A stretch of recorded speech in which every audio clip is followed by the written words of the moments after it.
This podcast features 4 professional idiots who share their insights and anecdotes. This podcast is intended for entertainment purposes only. This podcast represents the opinions of the guests and should not be taken as medical, legal, or professional advice. All right. I could probably make it in 5, but okay. But also, like, you're trying to, like, if you're comparing yourself to PJ, like, you drive like an old man. It's true. San Diego would take me about 3 days. And then someone would die along the way from dysentery. It'd be very much so like the Oregon Trail. I'd probably lose an ox trying to cross a creek. What? Well, PJ driving from his house. Slow. Yeah. Driving to PJ's house takes probably like 15 minutes, but I mean, he calls me 5 minutes before 5 o'clock when we all agreed this is when we'll be here, and he's like, "Oh, should I head out?" I'm like, "God damn it, yes!" But the way he drives, he'll probably be here in 5. So stick around for like 45-ish minutes. What the hell? Well, no. Like, I'll stay for like whatever contribution I need to make for this podcast episode. But Megan and I we're trying to watch a bunch of scary movies since it's Halloween times. What are you watching? We're gonna watch Annihilation tonight, which I don't know if you've seen it. Oh, so it came out like 10 years ago. No one saw it, but it's pretty good. Man, okay. I feel like when you're saying spooky stuff, it's like not even scary, and it's gonna be like some D-listed like shitty horror film. Like I said, that's the thing. We've seen Annihilation before, and it's pretty messed up. Like, it psychologically jacks you up. Isn't that from? Wait, does that have Natalie Portman in it? It does. It has Natalie Portman, and they go to like a planet or like another dimension. Where like how long ago did you say it came out? I thought it was 10 years, maybe sooner. 8 years. Google says 2018. Oh. Do you just age twice as fast? Is that what's going on here? I feel like it. I feel like a little old lady with my cat. That was like 20 years ago, Ramon. That was last week. What? Oh, good lord. Pat, do you believe in ghosts? Probably. I mean, I've never seen anything that would tell me that there are, but I do have situations where I feel like connected to people that have been gone on, or things hit me, and I wonder why they happened at the time that they did. Okay. It's possible. I don't know. I've ever walked into a room and felt really cold and thought, "Oh shit, there's a ghost here." Fuck no, never. I think Ramon is I don't know if it's just the Mexican Catholic in him, but Ramon 100% believes in ghosts. I'd like to say I don't, that I'm a rational human. But then if you're like, "Hey Ramon, stay a night in this haunted hotel," I'd be like, "Nah, I'm good. No, thanks." I've never seen an alien from another planet, but I'm 100% convinced that there's other life out there. So yeah, I mean, that's one of those things. I appreciate you. So aliens are a statistical certainty. Ramon recently went to a cemetery late at night because that's a thing to do, nice. And was just snooping around at some of the graves. There was an area in the graveyard called Babyland. Babyland. Oh, I don't like that. Mortifying thing, because you had to go through this like weird, like old Gothic style gate, and it had Babyland on top, and it was literally like newborns and individuals that had like Babyland. Oh, I don't like what that at all. What a horrible name. How morbid is that? Like, that wasn't like a level in The Witcher? or like a really bad rave? I mean, you either took LSD and played Silent Hill and had a fever dream or something. So before we officially start, sound check. Can everybody hear me okay? No. You're kind of far away. Okay, let me get a little closer. Yeah. Okay. You gotta talk at the mic. Alright, is that better? No. I think like you and Dan almost need to like be right next to one another. Actually, you know what? Let's do this. Are you guys like sitting right next to one another? Yeah, basically. Is he sitting in your lap? I mean, our legs are touching. Lazy guy sit in your lap. Our leg hairs are like brushing gently past each other. Yeah, that's not good enough. Yeah, I can't hear PJ's voice. All right, you guys are on my lap. Okay. Wait, PJ, I think you just have a softer voice. Or what if the seat can go higher? Well, we have chairs. Let me try the chair. Yeah. Okay, Dan, you sit on PJ's lap. Oh, yes. Well, no, we want PJ closer, so he'd have to be on my lap. Oh yeah. He's got the. You guys could just have your beards rest against one another. Shit's. I like where this is going. His beard can eat my beard. Yeah. What would you be worried if like they got stuck together and were inseparable? Kind of like when you. Well, hold on. Hear me out. Kind of like when you leaf together the pages of a phone book, and then you have to get like 2 trucks to pull them apart. 2 trucks? Can you just lick your finger and just? Or you just like individually unfold one hair at a time, I guess. Well, yeah, we were just thinking of braiding our beard that together. doesn't bait you at all. So I think my voice needs Viagra because it's too soft and I can't get it up. Aww. Well, then. There's a pill for that.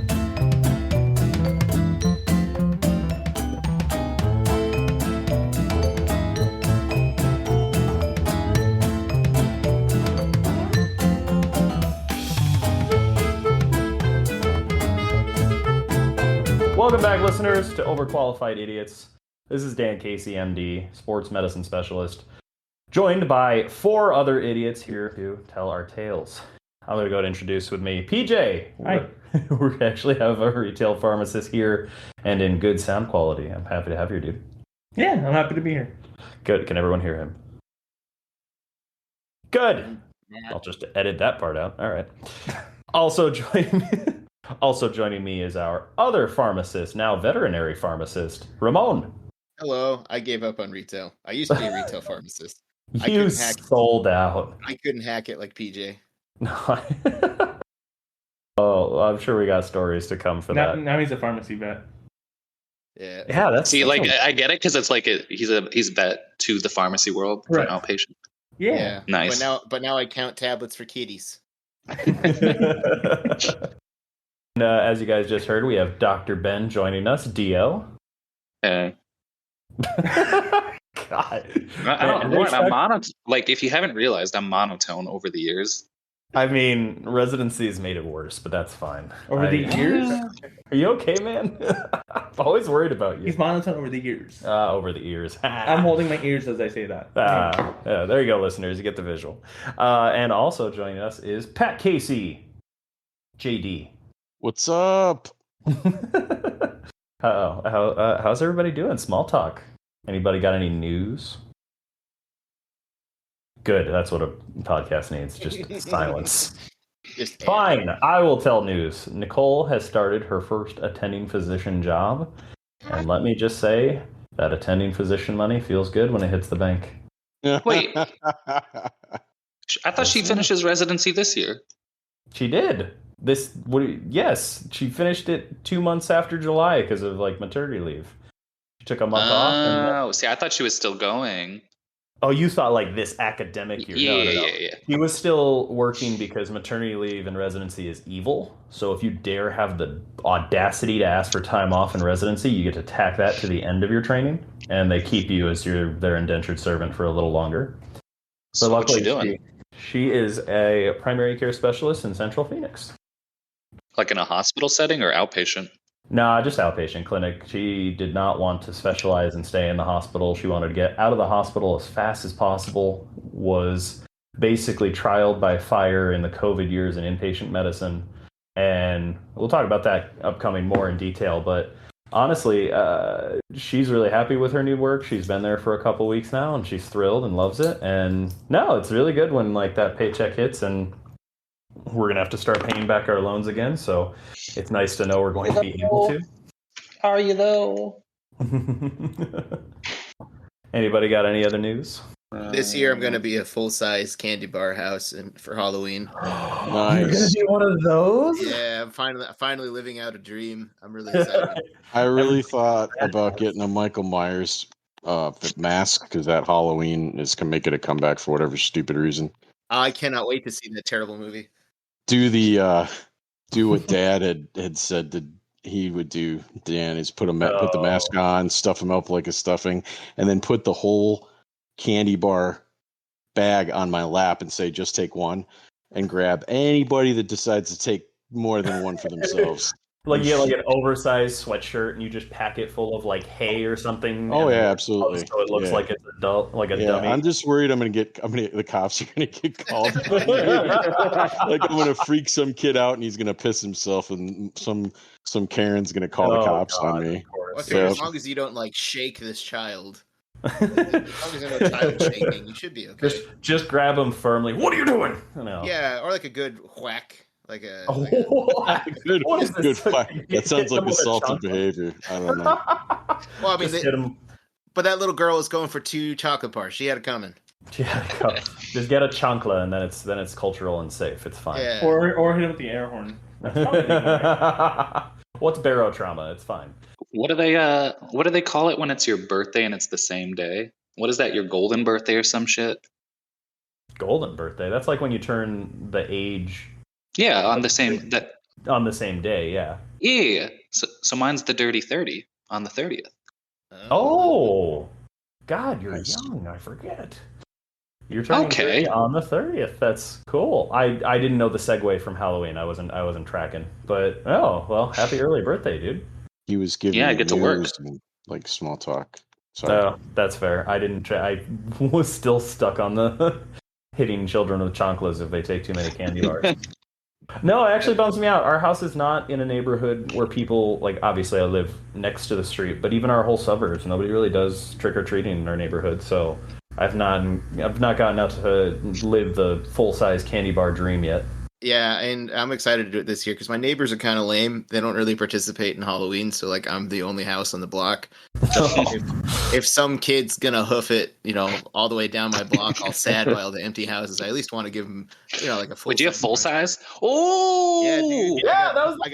I got Crunch Bars. I got 100 grand. I got Snickers. I got peanut M&Ms. I don't know. I went to Costco and went nuts. You're gonna make it where some kid's wild to go down your ghetto street. Yeah, whenever we do that though, nice. how many of those are actually going to make it to Halloween, man? I'm not saying. Yeah. I'm just saying. No. Yeah, no, I had to put him in a corner, and I told my wife that she could like hit me with a pan or something if I cracked it open before Halloween. So I don't know if that's going to deter. That's been a good deterrent. Is that enough? This is another job for the air horn. There you go. Yeah. Booby my wife has me air horn trained. She wants me to do with air horns. Yeah, if she wants me to do the dishes and I don't want to do it right now, she chases me around the house with an air horn. If I haven't folded my clothes, yeah, I hate it. I hate the sound because the soup can of nickels wasn't working, so she had to upgrade. The soup can. I just picture her like. I think of the story, Ramo, maybe you can tell this one, of when you went to a convention and you had the hip hop air horn app with like 4 or 5 of our friends. I unfortunately could not go, but I remember you talking about how you were doing like, was it Star Trek or Star Wars? I don't remember actually. Oh right, you know what? Yes, I do remember. We went to the Phoenix Comic-Con a couple years back. Oh yes, and, it was pretty cool. A thing. Yeah, I think they're still a thing. They're coming back. But, if you've never been to a comic book convention, holy crap, they're a ton of fun. Even just to people watch, even if you're not really that passionate about comics, the people are fascinating. But anyways, they did this thing off to the side. It was in one of the side rooms at the convention center where they set up a bunch of projectors, and there was like 6 different PCs, and it replicated the different seats of the captain of the bridge, I think that's what it's called, on the Starship Enterprise. So one person got to be the captain, one person was like the engineer, and then so forth, and one person was comms, and you sort of work together to fight like Klingons or whatever. I don't remember. But then anytime we had success, I had an air horn app on my iPhone, and I would hit the button anytime we did something good, which I thought it was really funny. But I was pushing that air horn button at least once every like 30 seconds, and I think the other people in the room thought it was funny for the first 3 times, but by time 40, I was definitely a cult of one. Well, wasn't Alberto there, and wasn't he doing it too? Shout out to Alberto. Yeah, it might have been he and I. But just like fire torpedoes, right? And I think everyone got tired of the joke after the second or third time. But we were we're children, so we kept doing that the entire hour of that experience. Well, that is a crazy ass story. Wasn't that wild? Which is a great segue to the topic today. I figure I keep things a little more loose with this one because, oddly enough, as I proposed the idea, I had a hard time thinking of it. But that's the topic: crazy ass stories, which I figured is one, possibly hilarious or just absolutely wild. What are the crazy ass things that have happened to you throughout your training, education, career? And I wouldn't necessarily even just like keep it limited to our work and whatnot, but what stands out in your minds as far as stories? I got one, and this one comes from Nicole, because we were talking about this leading up to the topic. And she talked about, oh, well, did I tell you the story about Penelope? I was like, no, I want to hear about Penelope. So she started her new job the past 2 weeks. And she's already seen patients, but she's on a ramp-up schedule, meaning she's seeing like 6 patients a day. Really easy, really chill as far as primary care goes. She gets to spend a lot of time with her patients, gets to spend a lot of time getting to know them. And she's got this old guy, probably, I don't know, 70s, 80s, older folk, getting to know him. Half the appointment spent doing medical stuff, and half of it's just talking and shooting the breeze. And she asks about his social support, his living situation. Well, he lives alone except for his friend Penelope. And she goes, oh, okay, tell me about Penelope. So, oh, would you like to meet her? I'm like, oh, she's here? And he pulls out a rubber chicken. And the rubber chicken is Penelope. And he goes, this is my friend Penelope.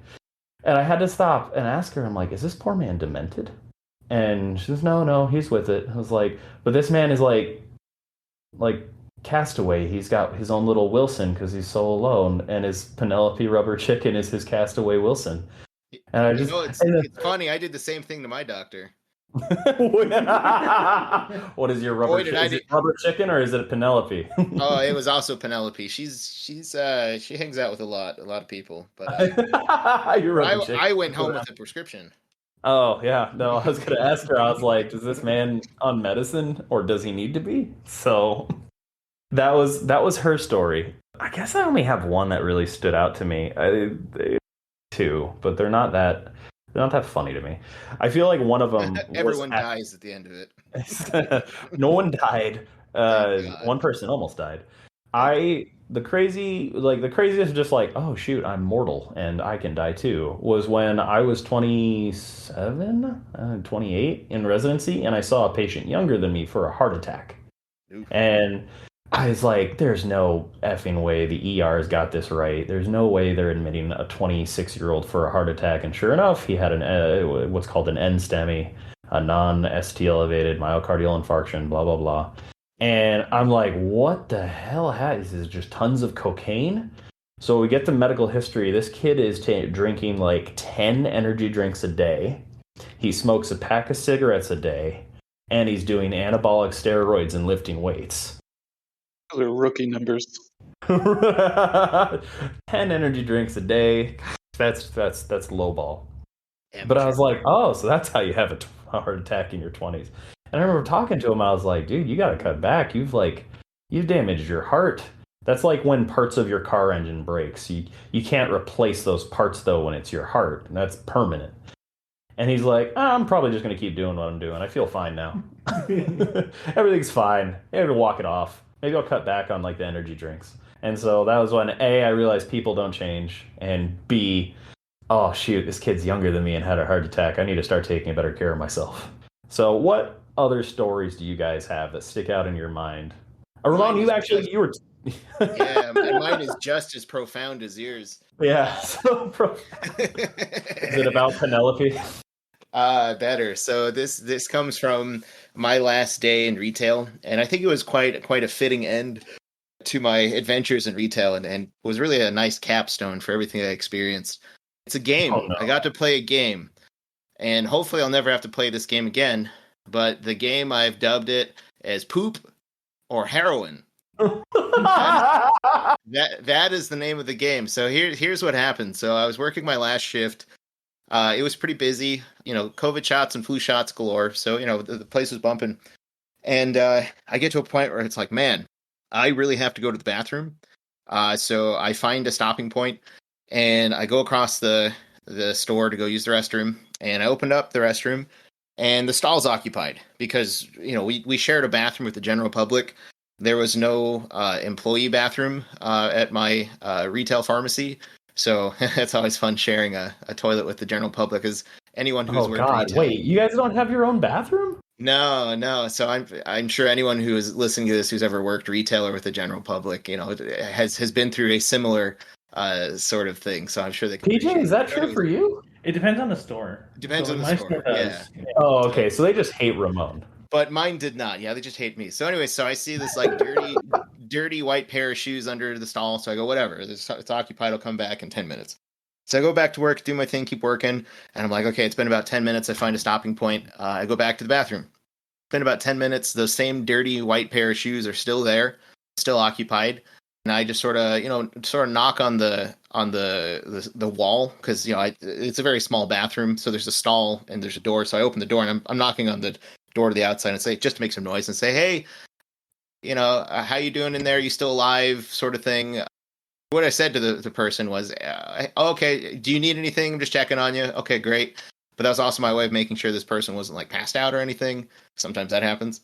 Right. So that's fine. So I go about and do my business. So work for another 10 or 15 minutes. Wait. Did they respond though? They did. And they responded. So I said, okay, that's fine. What did they sound like? Did they sound lucid? They did sound a little lucid. So I go back just a little bit. So I go back into about 15 minutes later now. I was like, for sure they've got to be gone at this point. And I go back to the bathroom, open it up, still the same pair of shoes in there. And at that point, I'm starting to get worried. So I say something, hey, are you doing okay in there? Is there anything you need? No, you're fine. So they're fine. Okay, just take your time.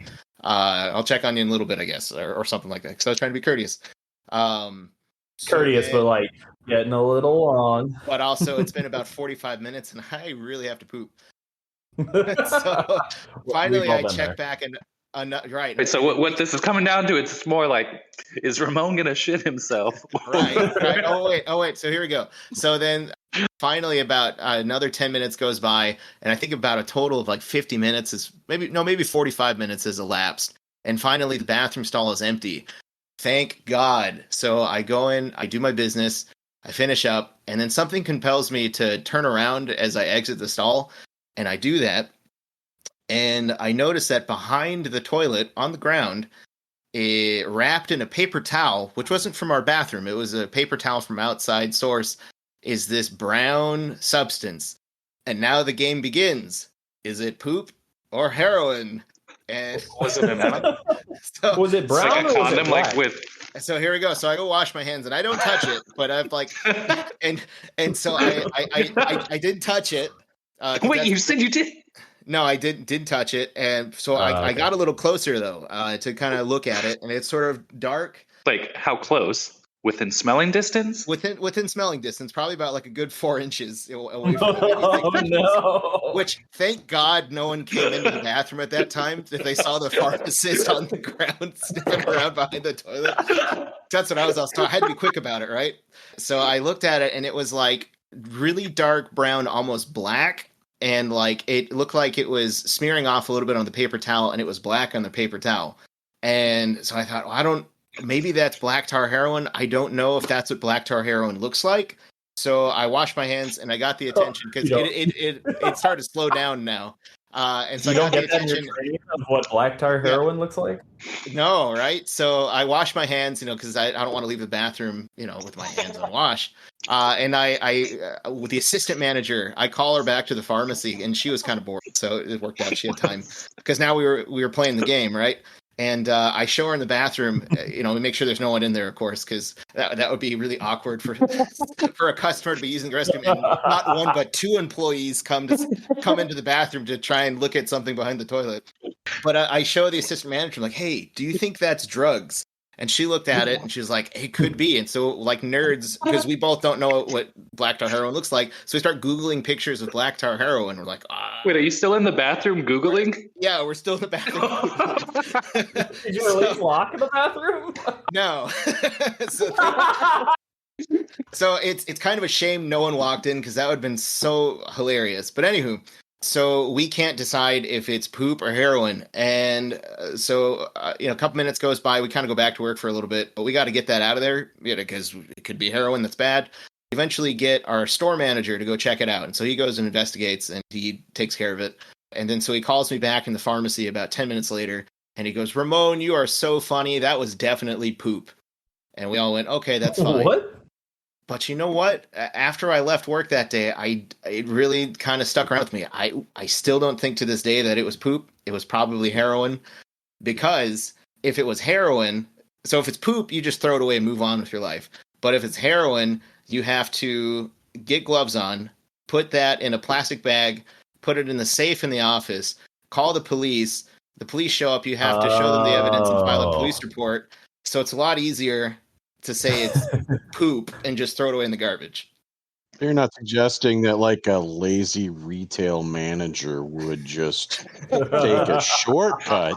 I mean, that's not what you're suggesting, right? Oh, silly pharmacist. Don't you know poop when you see it? But to this day, I still do Did not you have poke closure. it? I didn't poke it. I didn't want to touch You it. didn't poke it with like a pencil or anything? Okay, you got within 4 inches of it. Like That's one of the rules, though. You can't touch it. You can't poke it. That's one of the rules of the game of poop or heroin. You can't smoke it or try it either, apparently. Right. Otherwise, you don't win the prize. Well, that's the sad thing about the game. Nobody really wins. So, I mean, obviously the guy that was in the stall didn't win because he left it there. right. Yeah. So to this day, it's still a mystery. So that hopefully I'll never have to play that game again.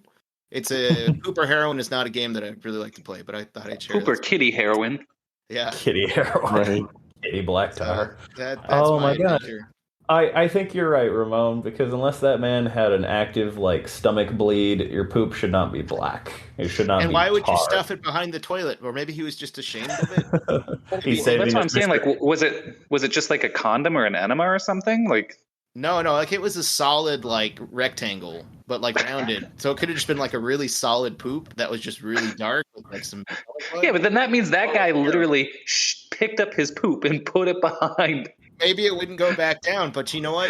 If you've ever worked with the general public, which you've worked in emergency rooms and worked with patients, like nothing would surprise you, right? Like That's true.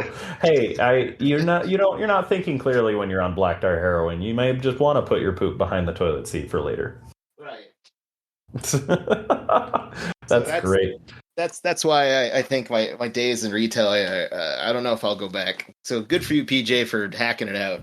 I mean, I found multiple dime bags before. I just didn't tell them what it was and they threw it away.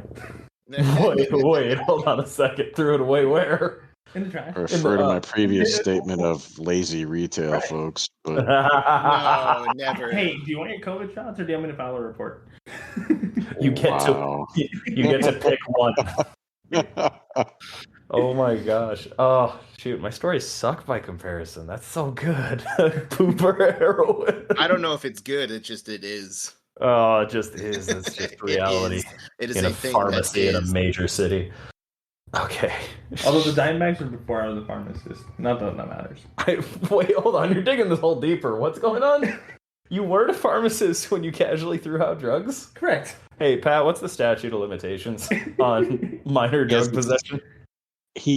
God, I don't know what Arizona law is. I'm not going to commit malpractice. Edit this. Fair. I found the bag. Do what everybody else does. Google it. Google. It was just a funny joke. It wasn't really admitting to. It was bags of baking soda, of course. There you go. Yep. All right, we're good. Oh, oregano. Oregano. God, that's happened before, though. I've seen that picture of like the guy who had like cat litter as a defogger in his car, and like he got arrested for quote unquote crystal meth. Like that shit happens all the time. People. So funny story. Crazy ass story. Florida. We all know about Florida Man. We all know that Florida Man is a big deal. Yeah. Why is Florida so fucking crazy? Is it because it's Florida? Okay, it's part of it. All right, PJ's nodding. Yes, that's partially true. But it's also because all of like the criminal records and like law reports by like local police offices is open to the media, just like they can just access them. So like all the crazy stories you're hearing from Florida Man, they're just available to the media to publish. So that just tells me that Florida Man can be any state. He could be anywhere. He could be any one of us. Florida man is every man. You're on enough drugs, maybe. But that being said, who else has a good story? Anybody got? It's hard to top poop or heroin. Ramon, didn't you also get stiffed by on your way out the door? Didn't something else happen? You were telling me the other day, and I forgot. Well, I've already talked about the time I got robbed. Wait, hold on, sir. You're gonna hold on. Robbed. Wait, hold on. You're gonna have to edit bleep that out. Yeah, you said a name. You have to edit that out. You said the name of the company. Oh, okay. I'll edit it out. My bad. Oh, okay, yeah. So ask the question again without. I heard Ramon's asshole pucker up when you said it, so you should probably edit it out. Yeah, it's really bad right now. No, that's fine. I just broke a pencil. So which I always sit on a with pencil. his asshole. You're sitting on a pencil. Yeah, that's just my natural state of being. I like it. It keeps me frosty. Next time, try a light bulb. God. Ramon. Yes. Didn't the company you used to work for do something else on your way out the door? Wasn't there another story you told me and I forgot what it was? They beat me with sticks as I walked out the door, but I thought you had a prize of some kind and you didn't get it. What was that? Oh yeah, so that's the other thing too that I think anyone that has worked, and that's just retail. I think anyone has worked at a retail company that doesn't treat its employees right will appreciate this and understands this. So the current company that I'm at is awesome. I've been there for 3 months and I've already gotten a free water bottle. They've given us food trucks twice, and I got a free pair of crazy socks. All right, that's a good bar to set. I'm not used to this kindness. My previous company in retail land that I worked for them for 9 years. And about halfway through that, at the 5-year mark, they give you a little catalog to browse through. They say, thank you for working here for 5 years. We think you're great. Here's a little gift, on the company. And so they give you a catalog to order something out of. It's all pretty much garbage, but I settled on the cheese board. And I thought, sure, what the hell? Why not? Let's get a cheese board. And that like a charcuterie board kind of a thing, or no, let's not get crazy now. It was just a cheese board. Oh, sorry, I misunderstood. You got your American Swiss. Yeah, and that's about. Oh, so it's literally just cheese. It's not even like something you can reuse. No, if you put salami on it, it will burst into flames or break. And it can only handle one type of cheese in it. But hey, it's something. But that cheese board never showed up. So. The previous company that I worked for, after 5 years of employment there, their gift to me was the promise of a cheese board. So yeah, that previous company was pretty trash. So I'm glad I got out of there. Okay, good man. I'm happy for you. That's good. Crazy. Fuck. I just like to think that there's a cheese board floating around. Did it have cheese with it? No, I mean, there was probably some cheese adjacent to it at some point. So you don't even supply the cheese. Okay, so it's not just some moldy ass cheese floating around in the U.S. Postal Service it's waiting. It's pretty much a plank of wood that's designed to hold a few slices of cheese. Okay, that's kind of like a charcuterie board. All right, fine, whatever. I don't know what the difference. I'm uncultured. I don't know what the difference between a cheese. You confuse them. So. Absolutely slapped. Well, how about Pat? What crazy? Cause I feel like you could have a lot, so I kind of want to get you in. I'm trying to keep this a little more lighthearted because I've got dozens of stories, and not all of them have a happy ending. But the way it works in my business is often we get email inquiries of free consults, or we get just random phone calls. Less often, but on occasion. We get people walking in, but usually what happens when it's someone has a so-called emergency, it's their emergency, something that has to happen quickly. So, my kids got taken out by CPS, or my ex filed a restraining order and isn't letting me see the kids. So I get this call. Person who took it obviously doesn't do a conflicts check, because you're going to find out why here real quick. And I start talking to the guy. I didn't realize where he was calling from. Also a funny anecdote. We'll get to that last. But he wants to file a restraining order against himself. I'm sorry. No, there's no conflicts check, because if they'd done a conflicts check, you can't. Yeah, you can't file a restraining order against yourself. And I said, "What are you doing?" No, you can't. You can't be both the petitioner and a respondent in a lawsuit, unless you're being sued by a third party. So you can't sue yourself for a restraining order. Anyways, so I've come to find out he was calling from the St. Peter Regional Treatment Facility, where they hold MID, meaning mentally ill or mentally ill and dangerous, as well as the sexually psychopathic. So don't forget SMI. Mentally ill. So yeah, that was just crazy, because he just starts talking about how as if the person he's talking about is a third person. So usually when somebody wants to spew their story, they just go right into it and say, yeah, they won't leave me alone. They just, they just call me all the time, text me, won't get out of my room. And I'm like, well, hold on. Who's they? I always ask, who they is. And here they is me. And so, yeah, that was a difficult. I'm trying to hang up on this guy. I'm like, no, you can't do that. Well, you mean you can't? Well, is there another lawyer that could? I'm like, no, you legally cannot file a restraining order against yourself. Well, I suppose if you have like 26 personalities and like 14 of those personalities, you're just complete assholes. Like, maybe you can arrange something like that. No, no, I can't separate them that way. Oh, that's a shame. That's for your medical professionals to figure out. It's not like it's not that movie. What? Oh my God! What is the movie about split personality? It's Split, isn't it? It's called Split. Yeah, that was M. Night Shyamalan times. Shyamalan. I still haven't seen it, but heard it's good. So it really was the penultimate self-loathing case. I mean, really. I need to be away from this person. Why? Yeah, I can't be around me. It's me, because it's me. Yeah, we could all relate to that on occasion, like not wanting to be in your own skin. But I mean, give me a fucking break. File a restraining order. You just wanted to make it official, to make it law. Yeah, no kidding. So you can't sue yourself, right? That's not a thing either, right? I feel like I hear about crazy ass stories in the wild of the internet of people like, "Hey, sued himself and he won." I'm like, and who the hell pays who in that case?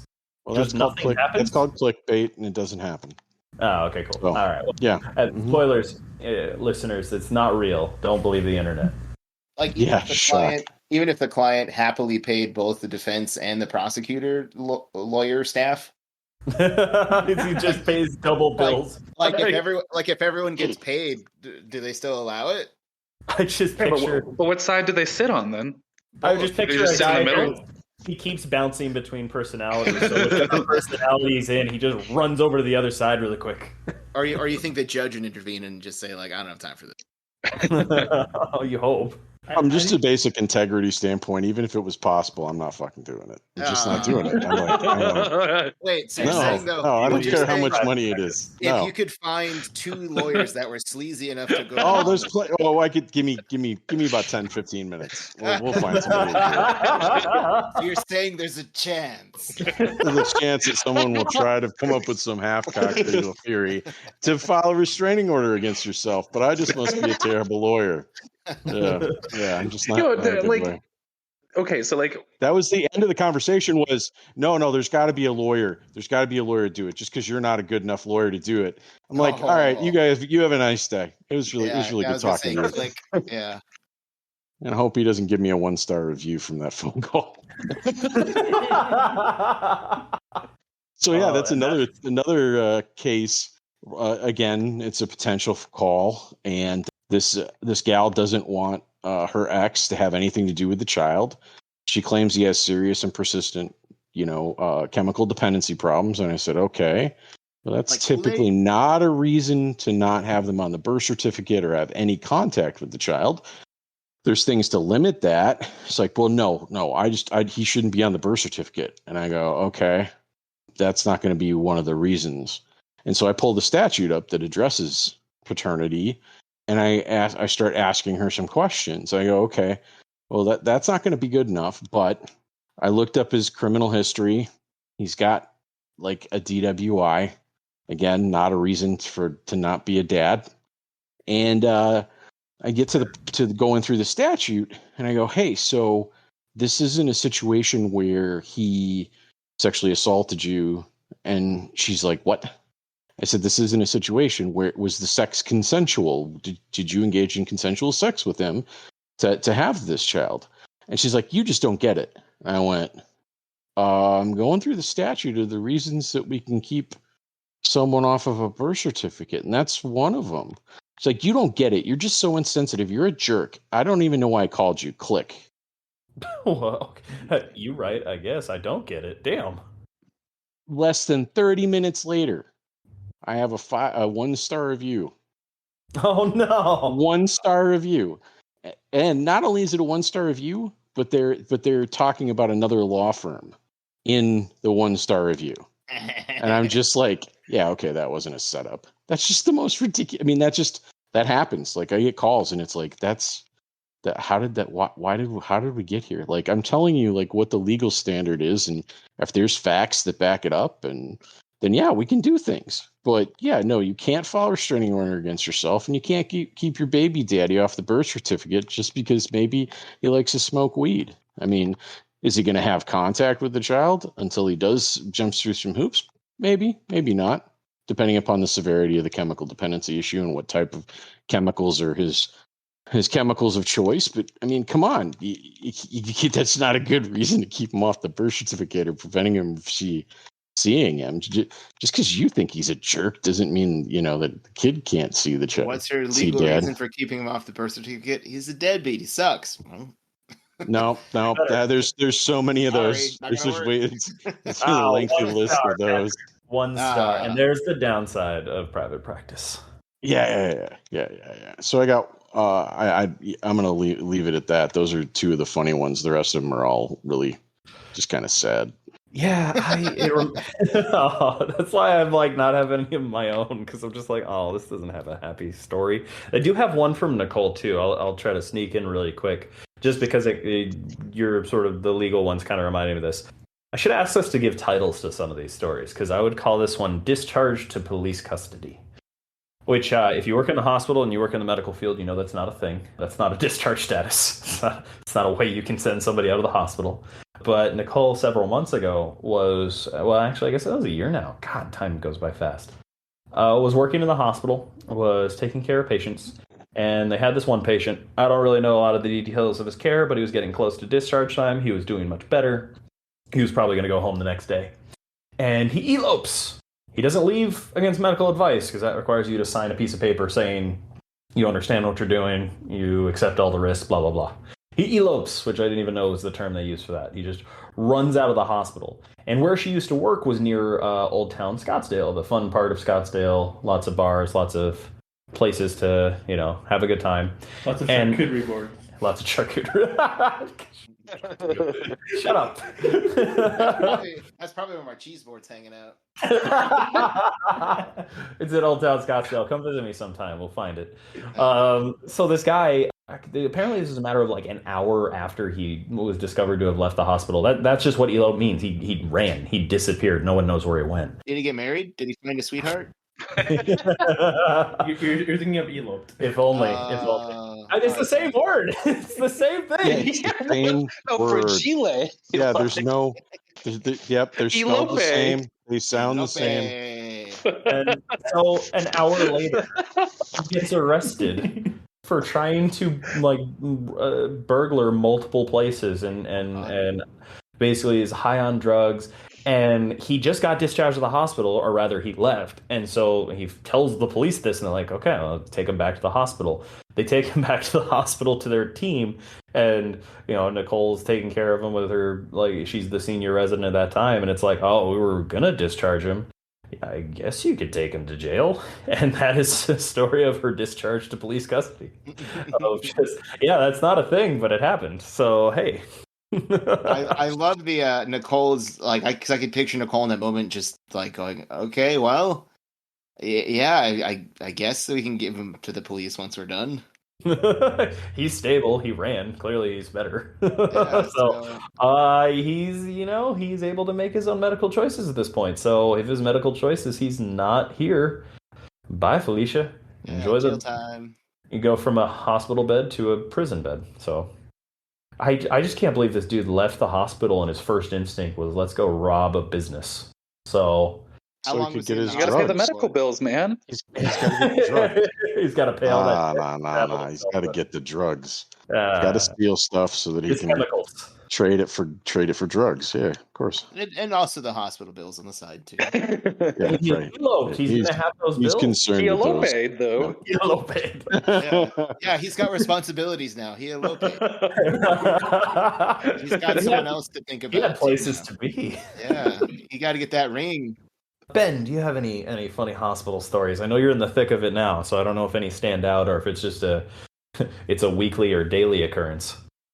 Man, I feel like there's a daily story, honestly, because of where I'm living. Like, just the stuff that just happens just doesn't surprise me. Some of them are just like little mini ones, but I feel kind of like bad, especially because I work with kids and adults. But do you ever get like times where people just would tell you something and they're being like earnest, they're going for help, and I just like dead ass just want to start laughing, like, did this person really just say this thing? Yes, more often than I care to admit.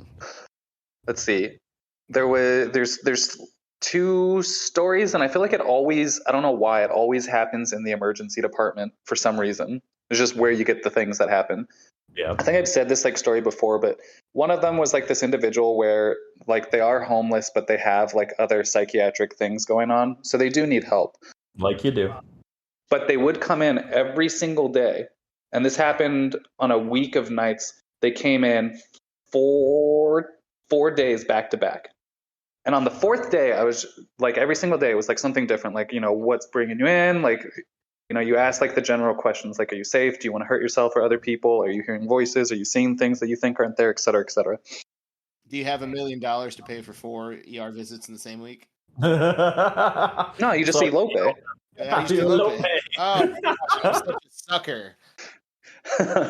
So on the fourth day, I'm just like, I pick this person up again, and I'm like, hey, like, what you here for today? And for like a good 2 minutes, just silence. And they're just like staring off into space. And I'm like, this person is dead ass trying to think of what to say because he knows this is the fourth time that he's been here. And after 2 minutes, he like looks at me. He's like, I'm hearing things. I'm like, oh, okay. Like, what are you hearing? What are they saying? And again, he like waits like 30 seconds and stone cold fucking face. He's like, they're telling me ooga booga. That's all he says. Oh man. And that's literally all he says. And I have to contain myself like internally. I'm like, holy shit. He really just said that.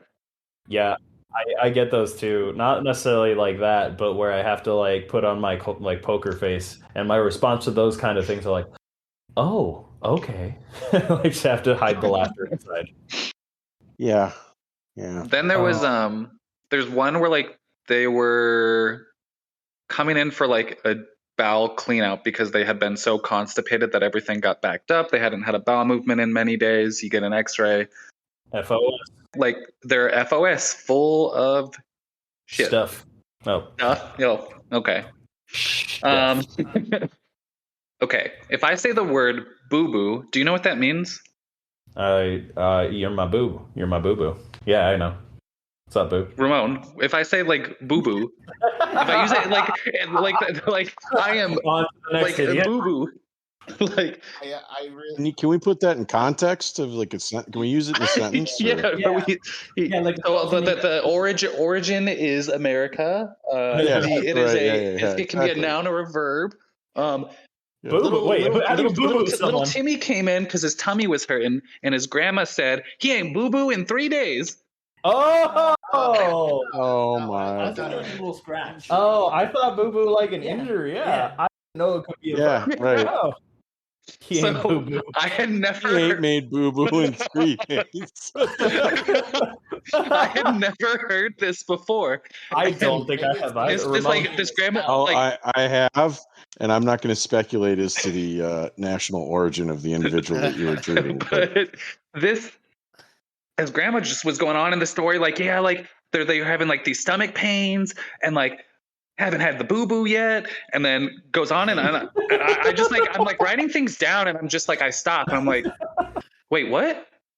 And I like, after she's going on for like 2 or 3 minutes of like what's been going on, like giving me the whole history, I'm like, hold on, you lost me there. What do you mean boo-boo? She's like, boo-boo. I'm like, no, I don't know what that means. Like, I'm not from here. Like, what do you mean by boo-booing? Like, boo-boo here, boo-boo there? Like, and she's like, poo-poo. Like, but like, yeah, that's just the South, and the South is that's just the South, yeah. But like, anytime, man, I'm like in clinic and they're like telling me about like constipation and boo-booing, I'm like, what? You're just snort chortling. I really hope that's what you put in the chart in the history section, talking about the patient has not boo-booed in 3 days. So that gets into like a story though. So I'm known, whether it's a good thing or bad. So okay, in documentation, the HPI, the history, right? For like if you come in for a visit or anything else, technically that is supposed to be in the words of the patient that is there in front of you. It's the subjective history, right? Yep. Yes. So I put quotations a lot. One, because I want to like add like what people are saying, because I've had people that are like threatening me before, like other people, so I put it in quotes. But also because it just makes it more interesting. Yeah, it gives context. Or if the next physician after you sees their chart, they already know ahead of time what the hell is this boo-boo thing all about. Yeah, so then when the next like person who's from Arizona comes, they're like, what's boo-boo? They go back to my note, they're like, oh, boo-boo, got it. So just write your whole chart like Huck Finn and Tom Sawyer, just write it all phonetically. Oh god. So you're running into problems with that real quick. I had this other person when I was on nights and dealing with the emergency department where they came in like every single day for like 5 days also, okay? And the reasoning is like, so they're in prison. They like have some psychiatric things going on, of course. They're wanting to hurt themselves constantly, so they're suicidal. But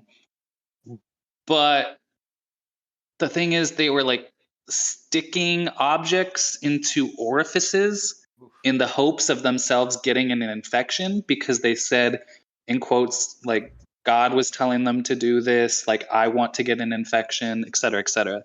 So it got bad because each day it was a new object. And it just, like the stories from the emergency department just got more interesting, where it was like on like the third or like final day, before we were just like, yo, the prison needs to like put this person on precautions because something's going on. So this person comes in, right? And in the note there, it's like they put in the history, like when they had talked to like the correctional facility, police, etc. And they're like, he's been in like confinement, but when he came back from like the recess hall, he had spit like objects out of his mouth and like yelled like things in tongues, and then started to insert objects into his penis. And it was like, in the note, it talks about how states that he wanted to put like a battery, 2 pieces of plastic fork, and 1 piece of a urinal cake. That man's got ambition. So he has goals. So what was the diagnosis? Possession? Or I mean, technically, like, okay, so this is actually a serious question. Munchausen's is a very, very hard diagnosis to get to stick. At what point, because obviously this person has other psychiatric things going on, did that conversation ever come up when you were consulting psych? Or is he just so seriously mentally ill enough that they obviously are dealing with other things rather than medical care? By the third time this happened, we were like, yo, like, we're not, because all they were doing is they would remove the objects and then send them back to prison. And we were just like, we're not going to take this. This is like a urology case. I think like psych had been following and working with them and started them on medications, but like, I mean, the medications aren't required. Yeah, those medications can take like weeks to start to work anyways. Do you think they would measure success on like, okay, so you're on your psych meds now, Okay, it's been about 3 weeks. How many items have you inserted into your penis? Oh, only 3 this week, just a toothbrush? Well, that's fantastic. That's progress. Progress. I think the goal number is 0. 2 items. Let's shoot for 2 items. Let's shoot for 2 before we talk about discharge. Oh, God. Yeah, I'd hope the number would be 0. Well, that's our goal. I think you already had a lot of discharge. God. All right, PJ, that's your segue, man. All right, what stories you got? Compete with. It's been forever since I've been doing this at this point. A lot of them kind of blend together. I just kind of remember one from when I first started. Okay. I was looking at one of my first times, like working by myself as a pharmacist. I just gotten out, and I'm not in the so great part of town. And this guy comes in, and he's like, "I need an over-the-counter recommendation." Okay, man, what's up? What's going on? Well, I have a detached retina. What do you recommend? Whoa! Okay. Yeah, if y'all don't know what that is a like optical, or meaning your eye, emergency. Like go see an ophthalmologist emergently now. So what did he hope to? Some Benadryl or what? Something like you wanted like eye ointment or something like that. I'm like, I'm sorry. Like, but what about the Visine dry eye? I kind of wanted to say yes and just go try it. I really did, because it would make him leave. But we were across the street from the hospital. I'm like, dude, you need to go there. And he's like, no, I already went there. They didn't help me. No, he was hoping you would just like back up his beliefs that Visine red eye formulation is really good. In their commercial, wasn't it like my brand or my eyes? Probably, yeah. Oh, that's well, and he kept insisting. Like, he stayed in the store for like 2 hours, just coming back every 20 minutes. Like, dude, you gotta tell me something. I'm like, I did. Go to the hospital. Well, how about this, sir? That is a nasal spray. Well, have you tried it for a detached retina? Has anyone ever tried it? You sound like crazy like a Ramon. Are you sure that wasn't you? Ramon? You got anything to admit to? Yeah, I only can see out of one eye. The Flonase did not. Yeah, exactly. Yeah. The poop or heroin is starting to make sense now that you can't tell it apart. He just comes back up to the counter with like a giant share-sized bag of Skittles. Like, what if I eat all these Skittles? But it's a share size. It's a share size. But then he would see the rainbow, but only out of one eye. Yeah. Well, double rainbow. And that's what you told him. And then she's like, fine, I'll go to the hospital. Or a rainbow out of one hole. No, I'm pretty sure that's cussing me out. Whoa. God, I don't want to picture that. That is a good one. You can't put a Skittle in there. That's no. What? No, I never. You can't put a Skittle in there. Don't challenge him. Don't challenge him. I'm not doing it. He'll take it as a challenge. That only works if it's been up a raccoon's ass. That was a Marvel reference. Oh, okay. I was gonna say that's a deep cut. I do remember one early from my training that sticks out now too. Actually, you mentioned like, was that when you were like volunteering, or was that like? No, this is my first like month as a pharmacist. So okay. Very like your first day. Yeah. When I was still in college, I think I was a junior. I was volunteering in the emergency room because like that's what you do. You check boxes. Volunteer work in a medical setting is usually one of them for building up your med school resume. And on my first day, and as a volunteer, all you do is really like escort patients back to rooms. You help get charts and paper. You're kind of just a gopher. You're just a busybody helping things run a tiny bit smoother in a chaotic environment. The first day I worked there, we had one person come in who, quote unquote, states he stabbed himself in the gut in his sleep, and he had the pair of scissors in his hand dripping blood. That was the first patient I saw. The second patient was a woman who came in, who woke up, got out of bed, yawned, and dislocated her jaw yawning. Ah. Right? I still kind of cringe thinking about that because she's like slack-jawed, like visibly like to the left, and like, I wish I could my jaw. And I was like, oh my God, what happened? That's a hell of a yawn. Did you get hit? No, I yawned. So that was more sad. She was very normal, just very unfortunate. And then the third person was somebody like Ramon. You remember the streetcar? Well, obviously PJ, you too. The streetcars tracks were relatively new at that point, and a cyclist had. Actually, cyclists all the time would get their like tires stuck in the tracks and fall. No. And there were like signs talking about that and trying to prevent that from happening. Like, you want to go perpendicular, not parallel to the tracks, otherwise you're going to fall. This guy went ass over teacups, like head over handlebars, and fractured and dislocated both wrists as he tried to stop his momentum. And he came in with 2 dislocated wrists. So that was my first 30 minutes working in an emergency room. I just thought of that because that was a weird, wild, like, hey, welcome to the medical field. Good luck, fucker. True. I mean, you'd have a lot more crazy ass stories if you became a proctologist. Yeah, well, ass stories. But all right, we got a good amount of material here. I just wanted to make it an open floor really quick. Who's got anything else they want to add? Man, there's like way too many. I feel like we're gonna just like go into the deeps. How about Pat? How about the gal that? All my stories tend to circulate around people who have serious and persistent mental health. Us too. Yeah. So there was that time that my client decided to punch me in the face in the middle of the hearing.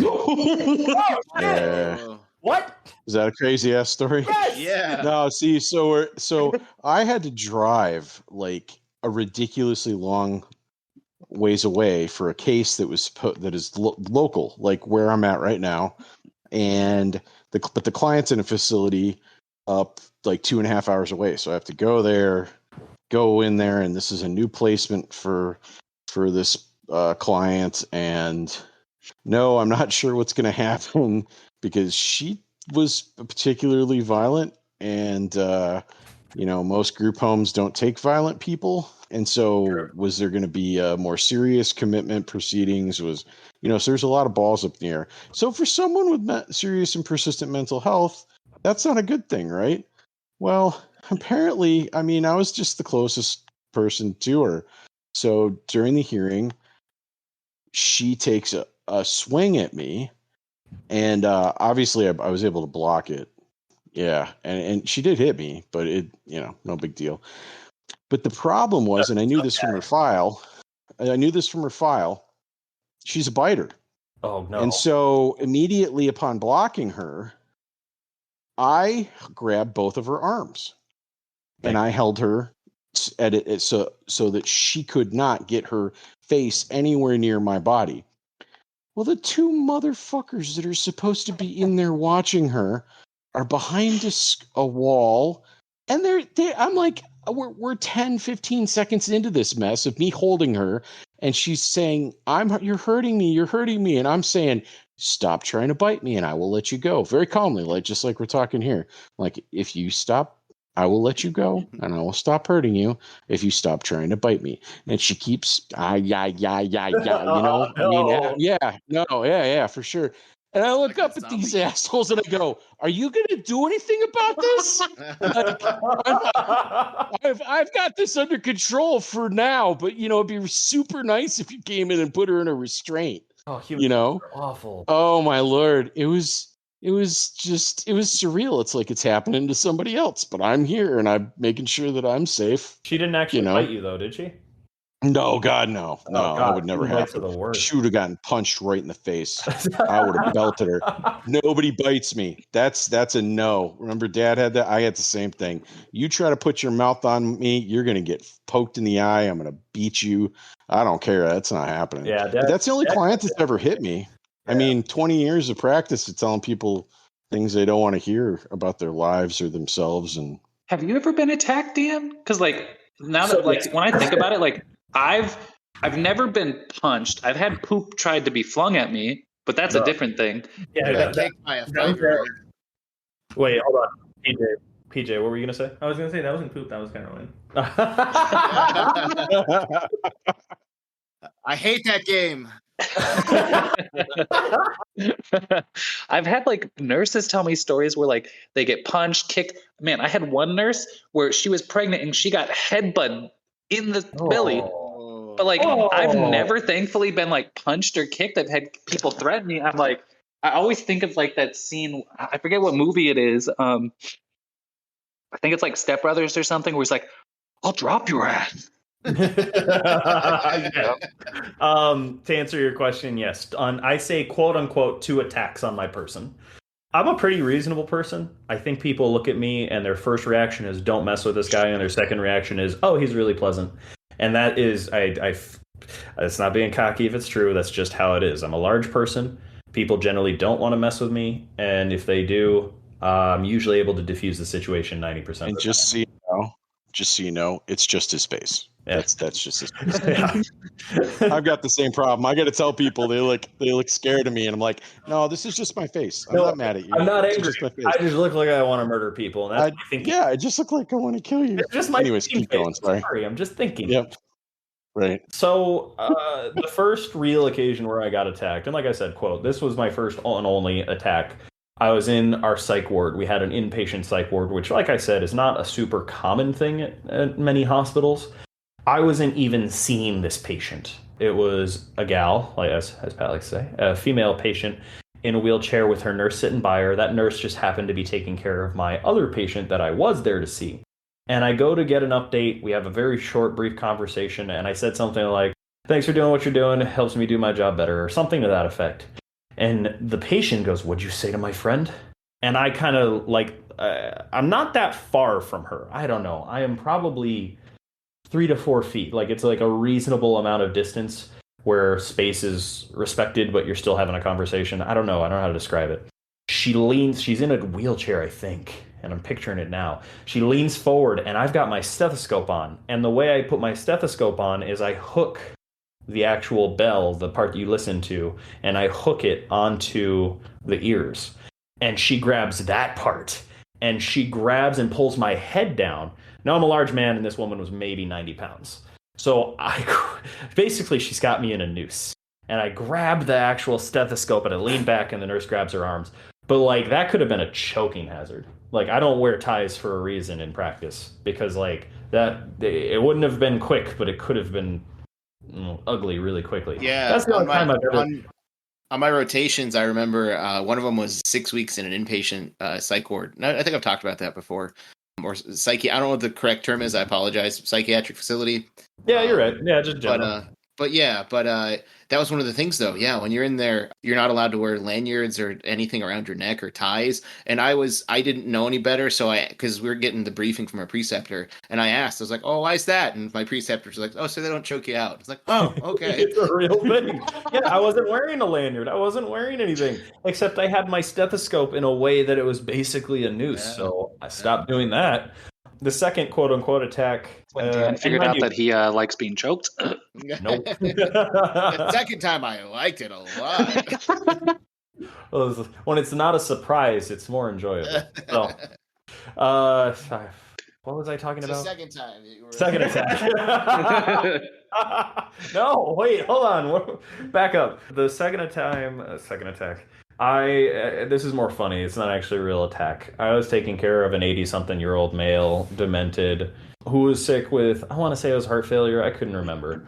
But there's this thing called sundowning, when it's people are in the hospital, when they're older, they're demented, and they're in a new environment, and it gets dark. People are just generally more lucid during the daytime. They're more with it, and at night they kind of become a little crazier, a little wackier, a little more out of control, and hard to predict. This guy did that, and so through the course of his hospitalization, as he got more well, he became more reasonable, more easy to predict. His sundowning would either be wild outbursts. He wasn't very mobile. He was a rather big person. Or going completely catatonic and not responding to anyone or anything. So, completely wildly different sort of approaches. One morning when he was doing exceptionally well, I went in to see him, and I kind of leaned in to see him. Mr. So-and-so, how are you doing? And he's like just kind of blankly staring at the TV. I think it's also he had glaucoma. He didn't have good vision. And so I kind of lean in closer to where I'm actually like maybe less than a foot from his face. I put my head between the television and him and go, Mr. So-and-so, how are you doing? Are you okay? And he just kind of, and I lean a little closer. Are you okay, Mr. So-and-so? And his hand reaches up and he just boops me on the top of the head. And it wasn't like hard. He booped me. I call it a boop. You know how you like boop someone on the nose, or a cat on the nose? That's what he did, but with his open hand on the top of my head. Completely different than a boo-boo. Yeah, no, he did not boo-boo on me. Well, that's on you, Dan. You got in the way of the view. How dare you? Wait. Not between him and his television. That's exactly what happened. Yeah, whatever he was watching. I quote unquote got attacked because that's the only time another patient's like put their hands on me was he just slapped the top of my head and I was like, move. I'm watching TV. I'm like, oh, okay. Well, patient's responsive. Patient's alert? Question And mark? now I'm doubling his In the bill. notes, patient is responsive, alert, oriented, boops me on the head. I think I documented something similar. It is like when asked to respond, patient patted me on the head. I was like, I tried to make it sound not violent because you don't want to discharge someone to a facility who's violent. Patrick kind of brought this up already. Yeah. So, like, okay, slapping me on the head sounds a little aggressive. It was just that. Yeah. It just kind of, booped me.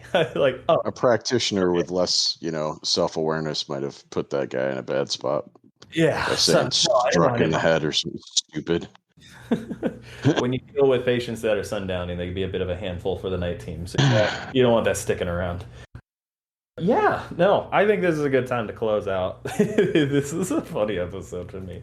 And ended with a boop. I don't want, ending it with a boop. It's better than ending with a boo boo.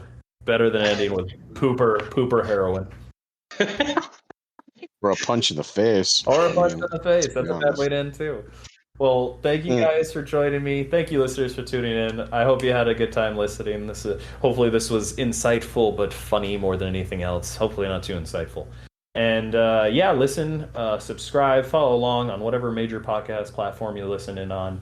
Download episodes, show us support, comment on the various pages and social media to let us know what you want to hear. We're happy to keep putting out content, and if you let us know what you want to listen to, we'll put it out. Yeah, give us a boop. Give us a boop. Not a boo-boo. Not a boo-boo. Don't give us a boo-boo. I don't want that. Don't give us a 1-star. No. Well, thank you for listening. Thank you guys for being here, and take care. Okay. Before you leave, Ramon, I just still can't get out of my head you fucking crawling on the ground. Right, which is why I'm so glad no one came in. I was like, I have to know, what is this? I gotta get a little closer. But I don't want to touch it. Let me try and sniff it from this far away. Oh God.